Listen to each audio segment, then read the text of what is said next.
Welcome to VSPM channel. VSPM channel subscriber பண்ணாதவங்க subscriber பண்ணிக்கோங்க. கூடவே இருக்கிற பெல் பட்டனை கிளிக் பண்ணிக்கோங்க. இன்றைக்கி கோதுமை மாவு போலி செய்கிறதுக்காக கோதுமை மாவு இந்த கப்பால் ஒரு கப்பு எடுத்துருக்குறேங்க. இந்த மாவை இதில் போட்டுக்கலாம். இதால் ஒரு கப், உங்ககிட்ட மெஷர்மெண்ட் கப்பு இருந்தால் அதில் போட்டுங்க, இல்லைனா வேறு எது அளவு இருந்தாலும் அந்த அளவில் போட்டுக்கோங்க.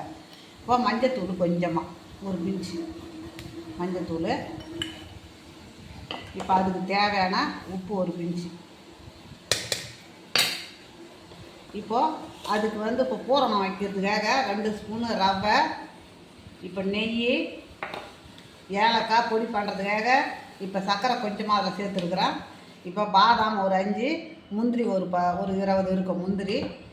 இப்போ நாட்டு சர்க்கரை, நீங்கள் வெல்லம் போட்டதாலும் போட்டுக்கோங்க. நாட்டு சர்க்கரை தான் நான் எடுத்துருக்குறேன். இப்போ வாழைப்பழம், என்கிட்ட இருக்கிற வாழைப்பழம் இதுதான். பெரிய பழம் இருந்தாலும் நீங்கள் பெரிய பழம் எடுத்துக்கங்க. எந்த பழம் இருந்தாலும் இந்த மாதிரி பழம் இருந்தால் எடுத்துக்கங்க வாழைப்பழத்தை. இதை பூரணம் செய்யக்குள்ள இதை காமிக்கிறேன் எப்படின்னுட்டு. இப்போ இந்த மாவை பிசைஞ்சு ஒரு அரை மணி நேரம் ஊறட்டும். நம்ம எப்போதும் பேசிக்கிற மாதிரி பூரிக்கு சப்பாத்திக்கு அதை விட கொஞ்சம் லூஸாக பிசைஞ்சு வச்சுக்கணும். அவ்வளோ டைட்டாக வேணாம்.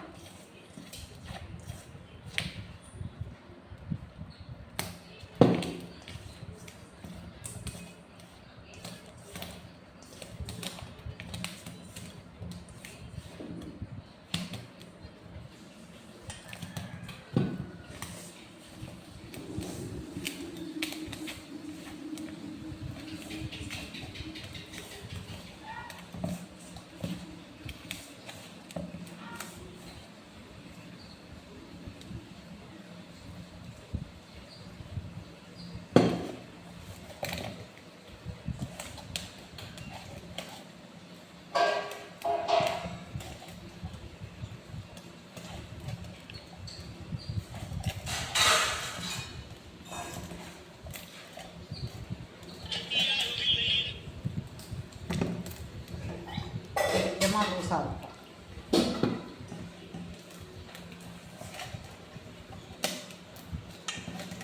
இந்த மாவு பிசைஞ்சு அப்படியே ஊற வச்சுட்டு இப்போ நம்ம ஸ்டஃப்பிங் ரெடி பண்ணிட்டு அப்படியே நம்ம போலி செய்ய வேண்டியது தான்.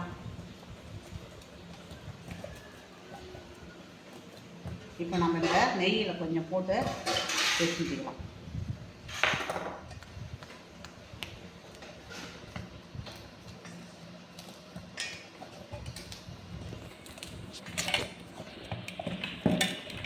பாருங்கள், கொஞ்சம் நல்லா இலகின மாதிரி இருக்கு பாருங்கள். இந்த மாதிரி தான் இருக்கணும். இப்போது நம்ம இந்த மாவை கொஞ்சம் நெய் போட்டு மேலே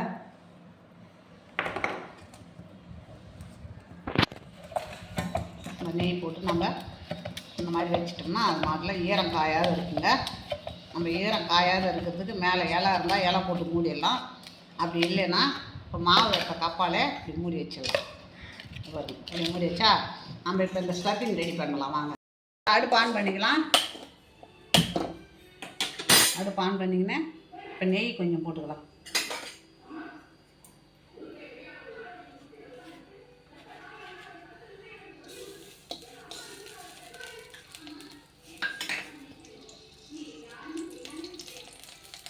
இந்த ரவையை போட்டு நம்ம வறுத்துக்கலாம். நெய் கொஞ்சம் உருகட்டும்.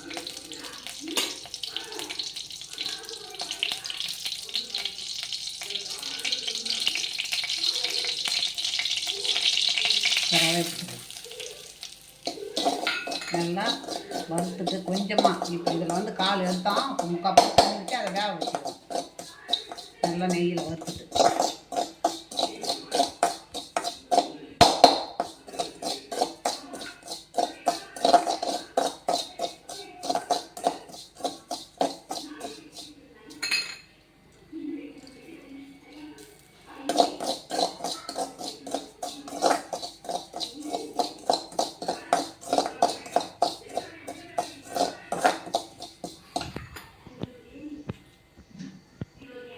இதால் ஒரு முக்கால் தண்ணி ஊற்றி வேக வச்சுக்கலாம்.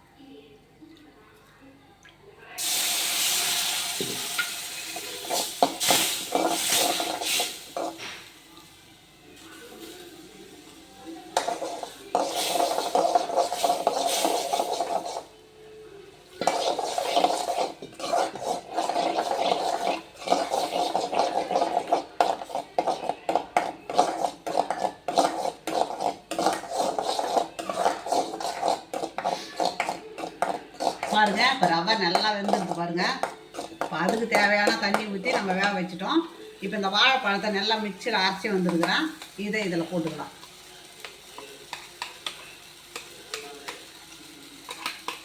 வாழைப்பழம் எந்த பழமாக இருந்தாலும் சரி, பெரிய பழம் தான் வாங்கணும்னு கிடையாதுங்க. நம்மக்கிட்ட எந்த பழம் இருந்தாலும் சரி, பழம் நல்லா பழுத்த பழமாக இந்த மாதிரி மிக்சியில் போட்டு எடுத்துக்கோங்க. நம்மளுக்கு தேவையான பழம் எவ்வளோ அந்த பழத்தை மட்டும். ரொம்ப ரொம்ப பெருசாக வைக்காதீங்க. அடுப்பை சிம்மில் வச்சுக்கோங்க.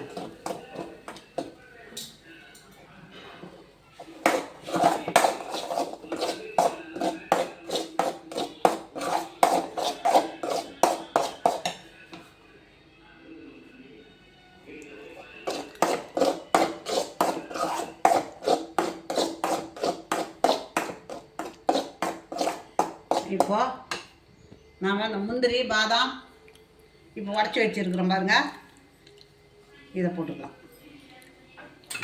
முந்திரி பாதாம் இப்போ ஏலக்காயை நம்ம தட்டி வச்சிடுறோம், அதையும் போட்டோம்.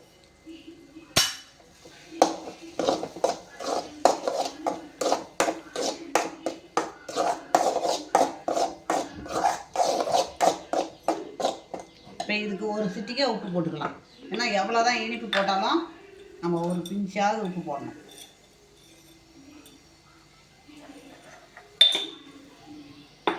இப்போ நம்ம நாட்டு சர்க்கரையை போட்டுக்கலாம்.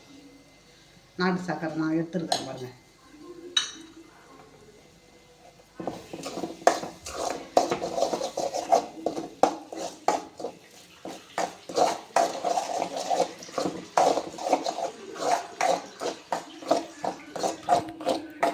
அப்படியே குறப்பாக நம்ம பாதாம் முந்திரி குறப்பாக அரைச்சி வந்துருக்குறோம். அது அப்படியே தெரியுது பாருங்கள். பாருங்க, நம்ம இருக்கிற நெய்யை போட்டுக்கலாம்.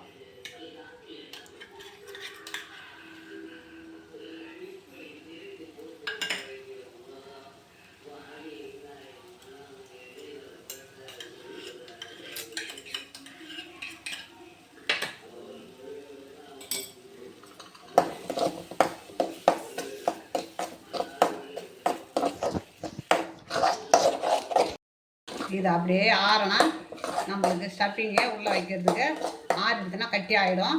இது அப்படியே ஆறட்டுங்க. ஆறின பிறகு நம்ம மாவை உருட்டி அது ஸ்டஃபிங் வச்சுக்கலாம். இப்போ இதை நம்ம உருண்டையாக உருட்டி வச்சுக்கலாம். அப்போல்லாம் பெரியவங்களாம் இருந்தாங்க, கனமாக செய்தோம் கூட, எல்லோரும் ஒரு வேலை செய்வாங்க. எல்லாத்துக்குமே நாம் ஒரே ஆள் செய்யணும்னா இப்போ நம்ம உருண்டையாக உருட்டி வச்சுக்கணும்னா எண்ணெய் தொட்டு, எண்ணெய் தொட்டாலும் நெய் தொட்டாலும் எது தொட்டாலும் நல்லா ஆறின பிறகு ஸ்டஃபிங் எவ்வளோ உருண்டையாக எவ்வளோ இது பாருங்கள், கெட்டியாகிடுது.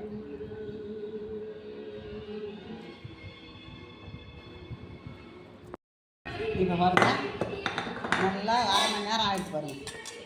இப்போ நம்ம தேவையான உருண்டை எடுத்து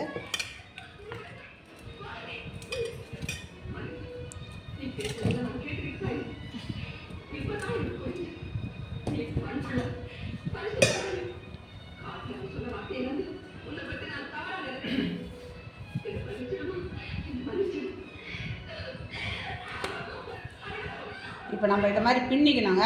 இப்போ ஊற்றக்கூடாது. இதை மாதிரி மாவை நல்லா இப்படி பின்னி அது உள்ள ஸ்டஃபிங் வச்ச பிறகு தான் அப்புறமா நம்ம உருட்ட ஆரம்பிக்கணும். இப்போ இந்த ஸ்டஃபிங் இதில் வச்சு இதில் மூடிக்கலாம்.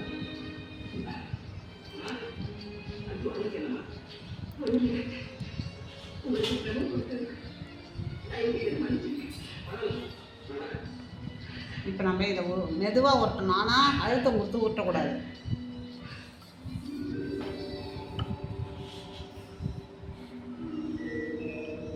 அழுத்தம் கொடுத்து உருட்டினோம்னா ஸ்டஃபிங் இதுக்கும். நான் சொல்கிறத கவனமாக கேளுங்க. இந்த மாதிரி மெதுவாக ஸ்டஃபிங் வெளியே வராத அளவுக்கு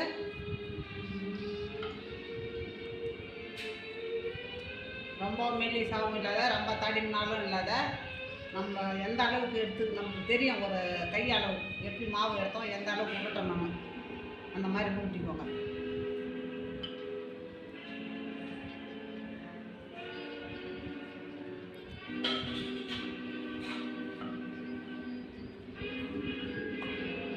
இப்போ ரவுண்டாக இதை மாதிரி உருட்டிக்கிங்க.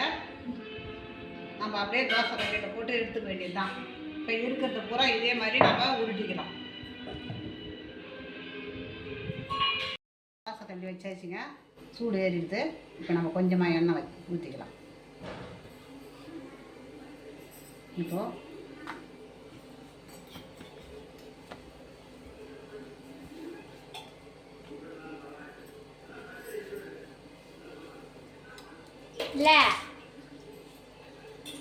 வீட்டில் எதுவும் இல்லை, பொங்கல் குட்டி திருப்பி போட்டுக்கலாங்க.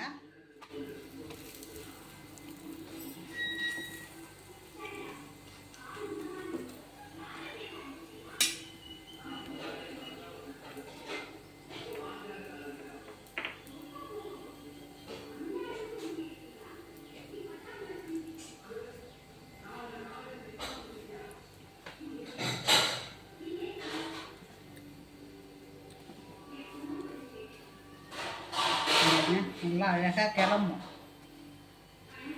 இந்த திருப்பி போட்டு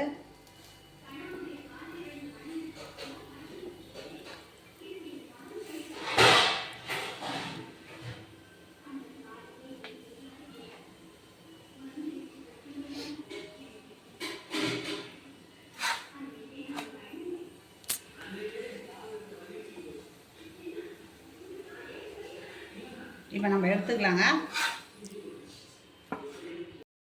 பருப்பு போலி போட்டிருக்கிறேங்க நான். இப்போ கோதுமை போலி போட்டிருக்கிறேன். இப்போது இதை பாருங்கள், இது நல்லா சூப்பராக இருக்குது பாருங்கள்.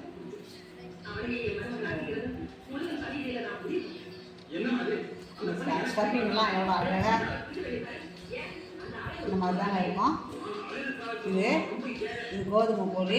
இதில் வந்து நான் பருப்புலாம் பண்ணலை. இது சூப்பராக இருக்கும். அதை விட இது நல்லாயிருக்கும். நீங்கள் இதே மாதிரி நீங்கள் செய்து பாருங்கள். உங்களுக்கு பிடிச்சிருந்ததுன்னா எனக்கு லைக் பண்ணுங்கள், கமெண்ட் பண்ணுங்கள், சப்ஸ்கிரைப் பண்ணுங்கள்.